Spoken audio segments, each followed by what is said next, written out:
اللہ تعالیٰ نے حضرت آدم کو کہا اس درخت کے قریب نہ جانا، جو آل محمد کی فضیلت کا درخت ہے، اور وہ قریب چلے گئے۔ اللہ نے کہا کپڑے بھی یہیں چھوڑو، غذا بھی یہیں چھوڑو، اور فی الارض خلیفہ، ہم نے تو تمہیں بنایا ہی زمین کے لیے تھا، یہ تو دنیا کو بتانا تھا کہ جنت ہے پنجے تن کے صدقے میں۔ ہم نے اس لیے آپ کو جنت میں 7 دن کے لیے یا ہمارے 70,000 سال کے لیے جو بھی آپ کو ہم نے جنت میں لائے، اب کپڑے بھی یہیں اتارو، غذا بھی یہیں چھکو، جاؤ زمین پہ، اس لیے کہ تم نے آل محمد کی فضیلت میں شامل ہونے کی کوشش کی۔ تو میں اب کہوں گا مسلمانوں سے، ذرا اپنے ابا سے سبق حاصل کرو کہ جو آل محمد کی فضیلت میں داخل ہونے کی کوشش کرے، حرص و طمع کرے، وہ جنت سے نکال دیا جاتا ہے۔ جو آل محمد سے حسد کرے گا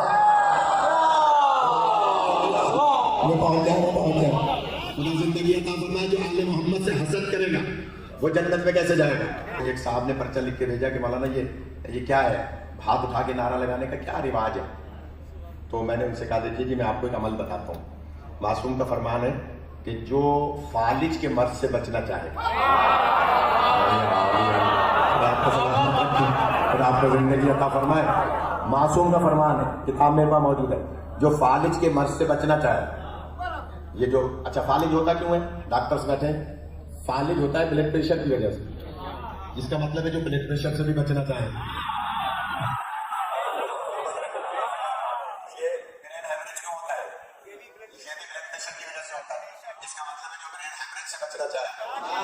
معصوم فرماتے ہیں کہ جو لفظ فالج ہے روایت میں، اس لیے میں فالج کا لفظ استعمال کر رہا ہوں، روایت میں معصوم فرماتے ہیں کہ رات کو سونے سے پہلے 3 مرتبہ آیت الکرسی پڑھ لیا کریں،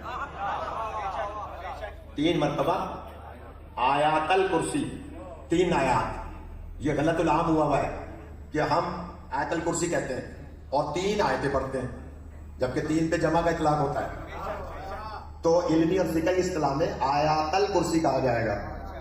اور ہمارے 3 آیتیں، ہم فیہا خالدون تک 3 آیتیں بنتی ہیں، تو آیت الکرسی نہ کہیں، آیات الکرسی کہیں، اور آیات ال بھی نہیں کہیں گے، آیات الکرسی، ایسا ہی ہے مطلب گرامر کے اعتبار سے عربی۔ تو آپ یہ 3 آیتیں پڑھ کے سوئیں، دوسرے نجف کی طرف رخ کر کے،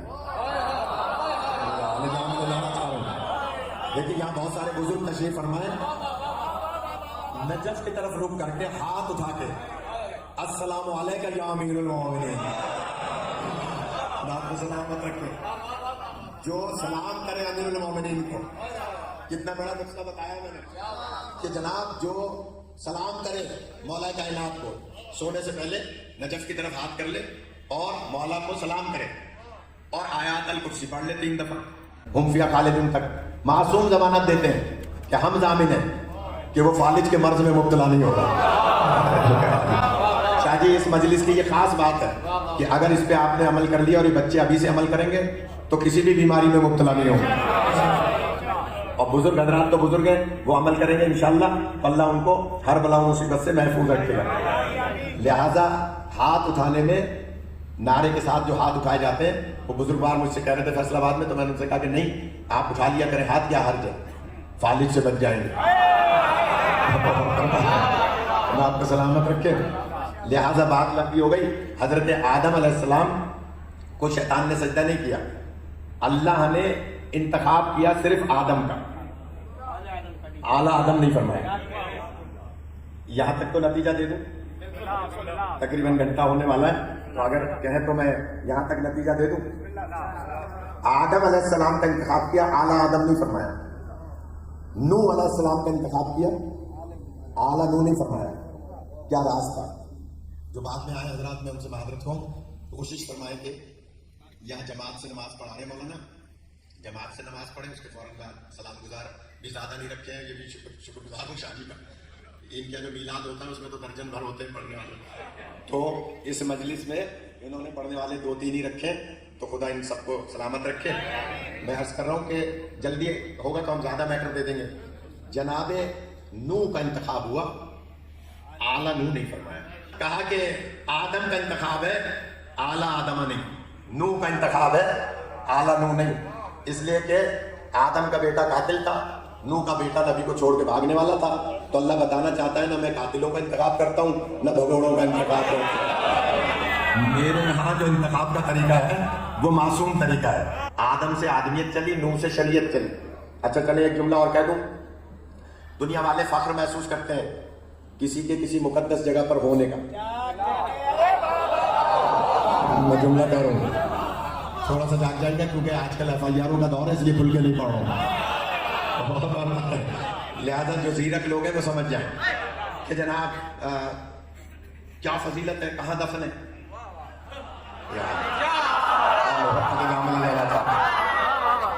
تو جملہ کہہ دوں میں، ضیاء الحق کیسے دفن ہو گیا شاہ فیصل مسجد میں. بہت بڑا مسئلہ حل کروں گا. ضیاء الحق اور ڈھکے چھپے الفاظ میں عرض کروں گا، پہنچ جائیے گا. ضیاء الحق کیسے دفن ہو گیا شاہ فیصل مسجد میں اسلام آباد میں؟ اس کے ابا کی جاگیر تھوڑی تھی. کیسے دفن ہو گیا بتائیں؟ اس لیے کہ اسحاق خان اس کا بیٹا تھا، اسی نے پالا تھا اسحاق خان کو، بیٹے سے مراد پالا تھا، اور وہ صدر ہو گیا تھا. چیئرمین سینٹ تھا، وہ صدر ہو گیا. Aslam Baig chief of the army staff بن گئے تھے. دفن کیوں ہوا کہ حکومت ضیاء الحق کی تھی. جو پہنچ جائیں پتا یہ چلا کہ دفن ہونے میں فضیلت نہیں تھی، حکومت تھی.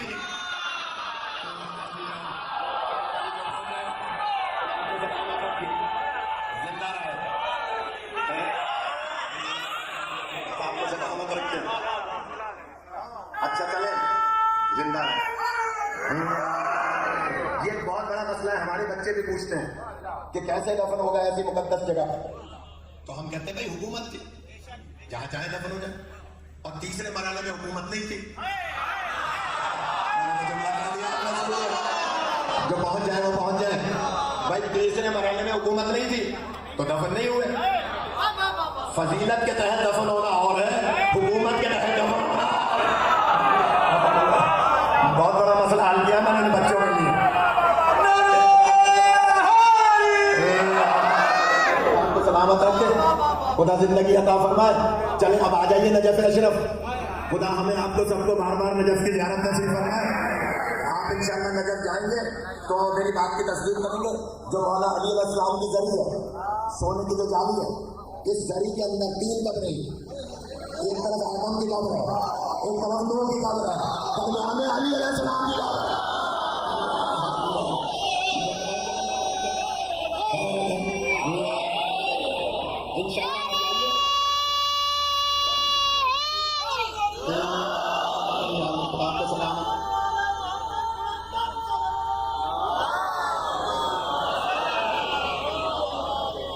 سلامت رکھے.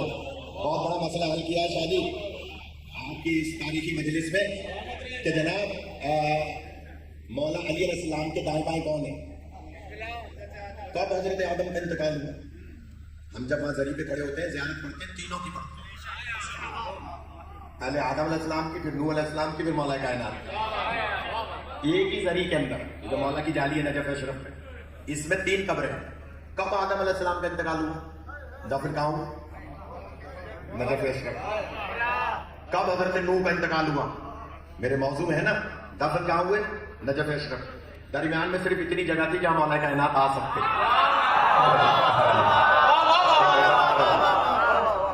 نجف اشرف میں تینوں کی قبر ہے، ایک طرف آدم ایک طرف نوح.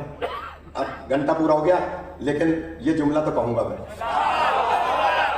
خدا آپ کو سلامت رکھے. آدم سے آدمیت چلی، نوح سے شریعت چلی. پہلی شریعت آدم کی. اب اس جملے پہ اگر جن لوگوں نے گردن بھی نہیں لائی، 2-4 ایسے ہیں جو ابھی گردن نہیں لائی پوری مجلس میں، میری سب پر نگاہ ہے. لہذا اگر انہوں نے گردن نہیں لائی تو پھر مولا جانے وہ جانے، آدم جانے وہ جانے، نوح جانے وہ جانے.